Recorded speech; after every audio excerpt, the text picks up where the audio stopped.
नमस्कार, आपल्या सगळ्यांचं मी स्वागत करते। आज सकाळपासून एका जबाबदार वर्तमानपत्रात आणि काही प्रसार माध्यमांमध्ये काही गोष्टी आलेल्या आहेत ज्या अधिकृतपणे पक्षाने, राष्ट्रवादी काँग्रेस पक्ष, शरदचंद्र पवार अधिकृतपणे कुठल्याही चॅनलशी किंवा कुठल्याही वर्तमानपत्राशी पक्ष बोललेला नाही। पक्षाच्या बद्दल, पक्षाच्या धोरणांबद्दल जी काही भूमिका वर्तमानपत्रात किंवा चॅनल्सवर आली ती सूत्रांच्या थ्रू आलेली आहे। फिजिकली, ऑफिशियली कुठलंही स्टेटमेंट हे राष्ट्रवादी काँग्रेस पक्ष, शरदचंद्र पवारांनी केलेलं नाही। त्याच्यामुळे हा सगळा गोंधळ जो मी चॅनल्समध्ये गैरसमज हे पाहिले, त्याच्यामुळे मला असं वाटलं की आदरणीय पवार साहेब आणि राष्ट्रवादी काँग्रेस पक्ष आणि महाविकास आघाडी, आमचे सहकारी, पदाधिकारी, कार्यकर्ते यांच्या मनात पक्षाबद्दल कुठलाही गैरसमज असू नये म्हणून मी आपल्याला विनंती केली। कारण अधिकृत पक्षाने कुठलीही भूमिका मांडलेली नाही। त्यामुळे तुम्हाला मनात जे प्रश्न असतील ते मन मोकळेपणे तुम्ही मला विचारावे आणि जे ऑन कॅमेरा आहे तेच वास्तव आणि सत्य आहे। सूत्रांची माहिती, हा बोलला, तो बोलला, ऑफ कॅमेरा, ऑन कॅमेरा, चहा पिताना, गप्पा मारताना, त्याच्यात काही तथ्य नाही। त्याच्यामुळे मन मोकळेपणे तुमच्या मनात जे असतील ते प्रश्न, त्याचं वास्तव आणि त्याचबरोबर इथे यायच्या आधी काँग्रेसचे अध्यक्ष आणि माननीय संजय राऊत साहेब या आणि बंटी पाटील दादा या तिघांशीही मी सविस्तर बोललेले आहे। कारण का त्यांनाही काही गैरसमज काय होतं, कोण नागपूरला आहे, कोण आणि कुठे आहे, मग तो बूम घेऊन जातो, त्याला बिचारायला हेड ऑफिसनी काहीतरी सांगितलेलं असतं, मग त्या हेड ऑफिसनी सांगितलेलं तो बिचारा पुढे विचारतो। त्याच्यामुळे हा एक थोडंसं मिसकम्युनिकेशन झालंय असं मला जाणवलं। म्हणून मी आपल्याला विनंती केली की तुमचे जे काही प्रश्न आहेत आणि पक्षाची काही ठोस भूमिका आहे ही पक्षाच्या वतीने आदरणीय पवार साहेब, माननीय जयंतराव, माननीय शशिकांत शिंदे साहेब या सगळ्यांची चर्चा करून सगळ्या खासदारांना आणि आमदारांना माहिती देऊन मी तुमच्या समोर आज इथे बसलेली आहे।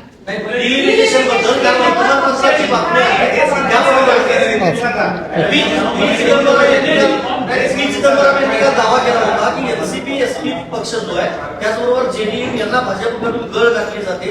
आताच्या घडीला डिलिमिटेशन बद्दल तुमच्या पक्षाची भूमिका काय आहे नेमकी? एकतर बिल आलेलं नाही आमच्याकडे नवीन, त्याच्यामुळे नवीन बिल आल्याशिवाय बिलबद्दल मी कशी बोलणार? त्याच्यामुळे बिल काय येईल हे बिल आल्यावर 24 तासात त्याचा अभ्यास करून आमचा काय स्टँड आहे हे मी सांगू शकतो। पण थोडंसं तुम्हाला इतिहासात नेते।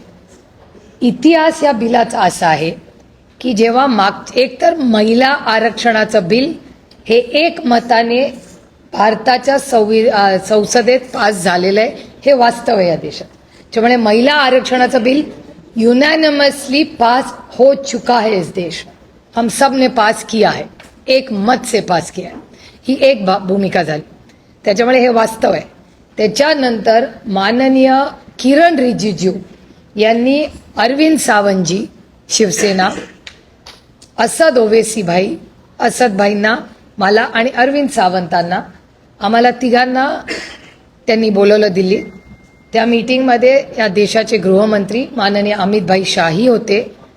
त्यांनी आम्हाला सगळ्यांना असं ब्रीफिंग किरण रिजिजूंनी केलं दिल्लीमध्ये की आमचं सपाशी, काँग्रेसशी, DMKशी सगळ्यांचं वेगळं वेगळं बोलणं झालंय। आम्ही तुम्हाला तिघांना एकत्र बोलवलेलं आहे आणि आमची भावना आणि भूमिका अशी आहे की एक प्रस्ताव आमच्या मनात आहे की अनेक डिलिमिटेशनबद्दल वेगळी वेगळी मतं आहेत आणि साऊथच्या, दक्षिणेतल्या राज्यांना असं वाटतंय की जर पॉप्युलेशन लोकसंख्येच्या वर जर आधारित डिलिमिटेशन झालं तर साऊथवर म्हणजे दक्षिण राज्यांवर अन्याय होईल.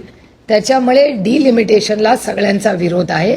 सगळ्यांना समान न्याय मिळावा हे पूर्णपणे रास्त आणि आम्हाला सगळ्यांनाच मान्य. मग आता डिलिमिटेशनचा फॉर्म्युला काही बदलता येईल का? तर अमित भाई शाह आणि किरण रिजिजूंनी असा एक प्रस्ताव आमच्या समोर ठेवला की आपण सरसकट काश्मीर टू कन्याकुमारी प्रत्येक राज्यामध्ये 50% सीट वाढतील. याचं उदाहरण मी समजून सांगते तुम्हाला की समजा 48 सीट महाराष्ट्रात आहे. 48 चं 50% किती होतं? 24. म्हणजे 48 प्लस 24 म्हणजे 72. म्हणजे महाराष्ट्रातून 72 खासदार निवडून जातील. आणखीन एक उदाहरण तेथे समजून सांगायला सोपं करण्यासाठी सगळ्यांना की उत्तर प्रदेशमध्ये 80 खासदार निवडून जातात. त्याचा 50% म्हणजे 40. म्हणजे उत्तर प्रदेशातून 120 खासदार जातील. सोपं झालं? क्लिअर? No confusion? आता समजा आपण महाराष्ट्र केंद्रबिंदू ठेवूया कारण का आपण महाराष्ट्रात बसलोय, मुंबईत बसलोय. 72 खासदारांमध्ये पहिलं SC ST ला आरक्षण द्यायचं. त्याच्यात 3 सीट जातात हिशोबाप्रमाणे. 3 सीट गेल्या 72 मधल्या, एकूण 70 राहिल्या. 69 मधल्या 33% आरक्षण जाणार, त्या महिला जाणार. राहिल्या 48 ज्या ओपनला राहतील. Any confusion, any questions? मगच पुढच्या टप्प्यात जाते. तर हा 50% सरसकट देशात वाढ आली तर कुणाचा विरोध आहे का? तेव्हा मी स्वतः, शिवसेना स्वतः असं दोघेची आम्ही सगळ्यांनी सांगितलं हा लोकसंख्येपेक्षा हा जास्त योग्य आम्हाला वाटतं.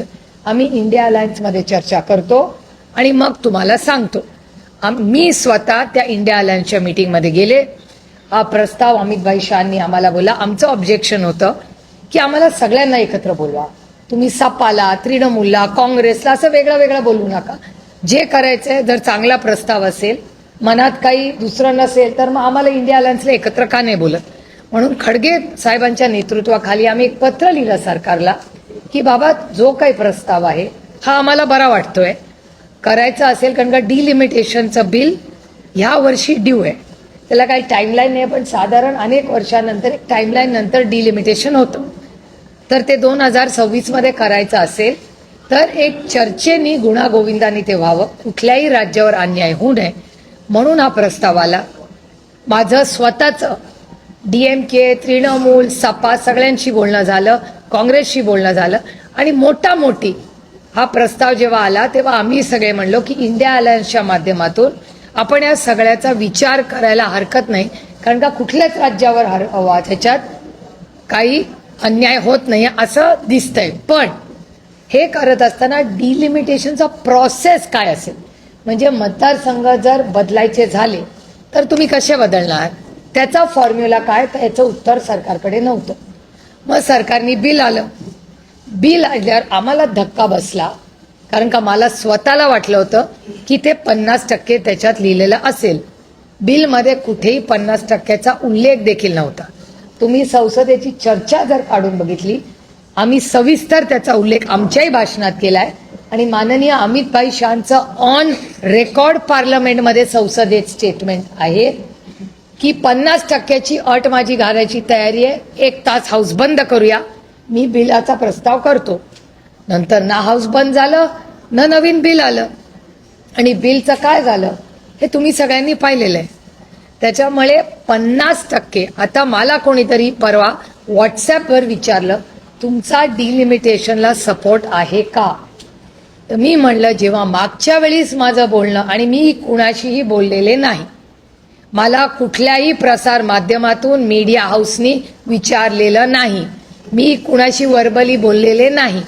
मला काल एक व्हॉट्सॲप आला की आर यू सपोर्टिंग, त्याचं मी उत्तर लिहिलं की we will consider provided consider, इंग्रजी मी रिपीट करते, consider supporting if the 50% cap is to be discussed and the bill how will it be implemented is still a question mark.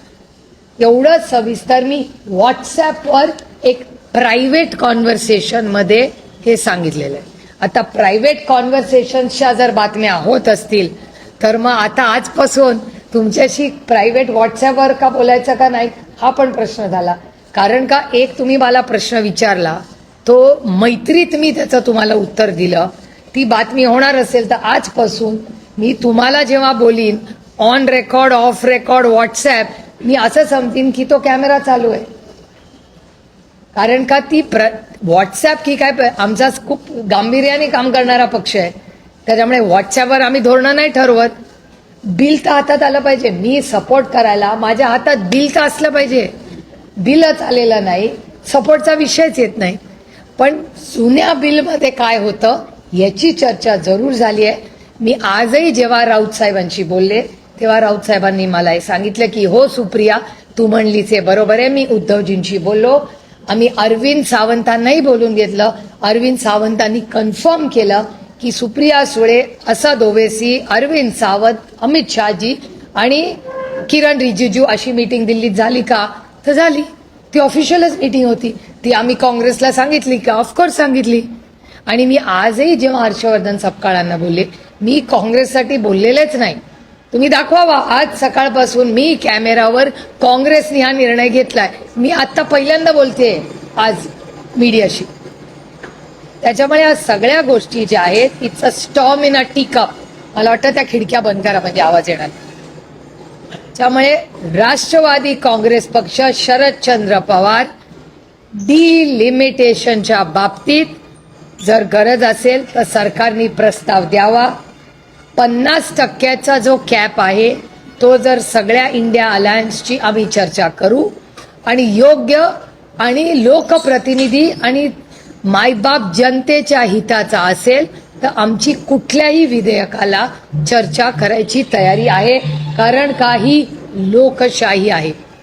Me 3 JPCs आत्ता आहे. 3 joint parliamentary committees, 1 nation 1 election. मी काल उत्तर प्रदेशवरूनच आले त्याची चर्चा करून.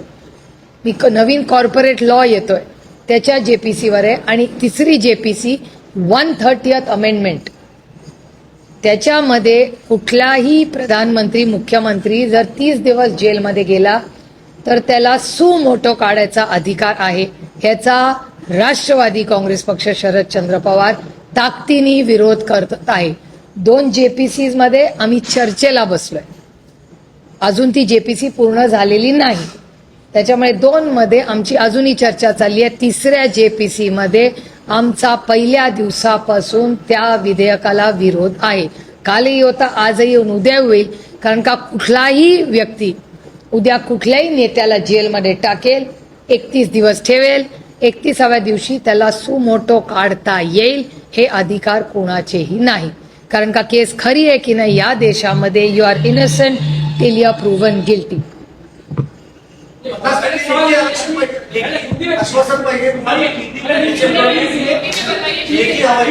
मला डिलिमिटेशनचा प्रोसेस काय असेल, फॉर्म्युला काय असेल हे तर कळलं पाहिजे आम्हाला. आमचं म्हणणं आहे डिलिमिटेशन काळाची गरज आहे असं सरकार म्हणते. ठीक आहे आमची चर्चेला बसायची तयारी आहे. पण तुम्ही एकतर साऊथच्या राज्यांवर अन्याय होणार नाही ह्याची खबरदारी घेतलीच पाहिजे. कुठल्याच राज्यावर अन्याय होऊ नये. आणि म्हणून मी DMKचा आवर्जून उल्लेख केला. कारण का DMK पक्षाची माझं सविस्तर बोलणं झालेलं आहे. आणि 50% सीट जर वाढणार असतील तर DMK ह्याचा विचार करायला, मी हो म्हणलेले नाही, विचार करायला आपण सगळे इंडिया अलायन्समध्ये बसूया. ही DMKची लाईन मी स्वतः ऐकलेली आहे.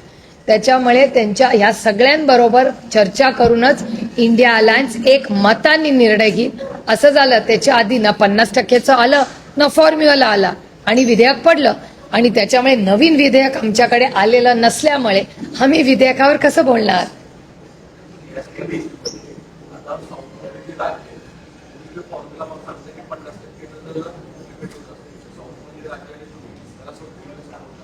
नाही, एक तर 50%, पण फॉर्म्युला डिलिमिटेशनचा कसा करणार हे पण आम्हाला कळलं पाहिजे ना.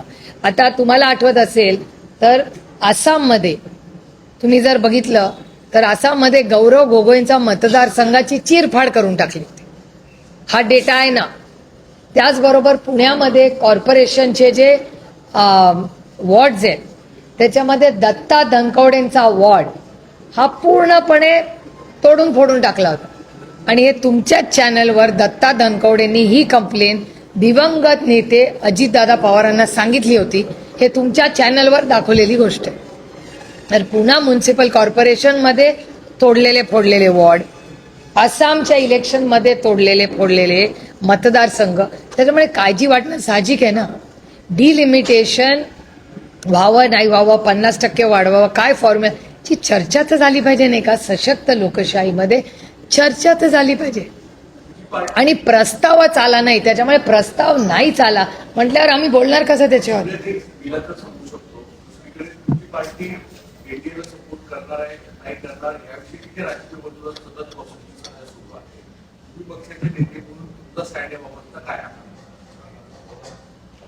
एकतर मला गंमत ह्याची सगळ्याची असं वाटते, जे मी काल नाशिकमध्ये गेले आणि मला वेदना होतात त्या गोष्टींमुळे.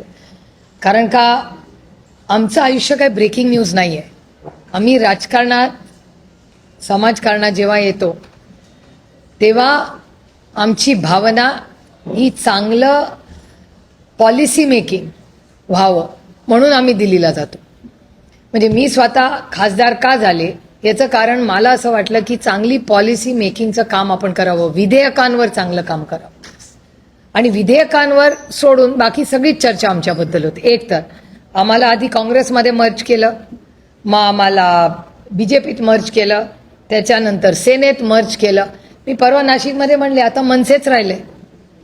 तुम्ही आमच्या पक्षाकडून कुठलं स्टेटमेंट आलंय? तुम्ही आमच्याच पक्षासाठी आम्ही सोडून सगळे विचार करतायत.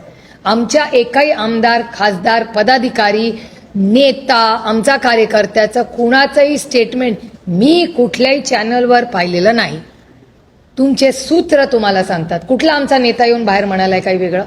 नेता, कार्यकर्ता, विधायक, खासदार सांगा ना मला. त्यामुळे आमच्याकडे ईडी सीबीआय नसल्यामुळे आमच्या पक्षाची बदनामी असंच करणार. कारण का आमचे ना कॉन्ट्रॅक्ट्स, ना आमचे ईडी, ना सीबीआय, ना आईस, त्याच्यामुळे ते काहीच नसल्यामुळे एक पक्ष जो महाराष्ट्राच्या आणि देशाच्या हितासाठी काम करू इच्छितो त्याचं खच्चीकरण कसं करणार? तर असली बदनामी करून. कारण का दुसरी आमची बदनामी करायला काही आईस नाहीच आहे ना आमच्याकडे. विषयच येत नाही ना. जर मी कानपूरला जाणारच नाहीये तर गुगल करून किती अंतर आहे बघूच कशाला? मग ट्रेननी जायचं, प्लेननी जायचं कशाला? जिस रास्ते जाने नहीं उसकी चर्चा ही क्यों करो? आम्ही इंडिया अलायन्समध्ये काम करतोय आणि आमच्या या सगळ्याबद्दल मग काँग्रेस असू दे किंवा ना काँग्रेसने आम्हाला प्रस्ताव दिला ना आम्ही काँग्रेसला प्रस्ताव दिलाय, ना भारतीय जनता पक्षाने आम्हाला प्रस्ताव दिला ना आम्ही दिलाय.